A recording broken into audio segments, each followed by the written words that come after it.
एक गोष्ट मनाशी करून ठेवा आणि पिढ्यानपिढ्या ही शिकवण जपा, ती म्हणजे जिथे स्त्रीचा सन्मान होतो तिथेच देवत्व प्रकट होता. स्त्री ही सृष्टीची आधारशिला आहे.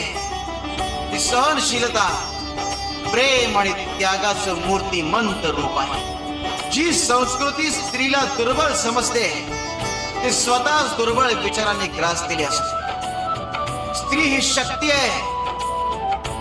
तिचं रक्षण कराल तर समाज उन्नत होतो आणि तिचा अपमान कराल तर समाज आपसुकच विनाशाच्या दिशेने जातोय. लक्षात ठेवा, जगाच्या उद्धारासाठी शक्ती आणि करुणेचा संगम आवश्यक आहे आणि तो स्त्रीमध्येच असतो.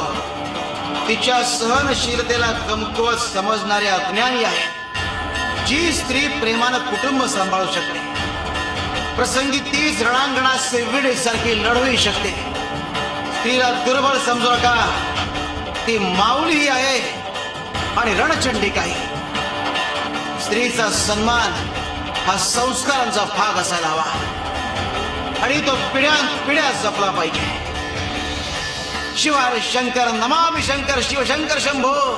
हे गिरिजापती भवानी शंकर शिवशंकर शंभो.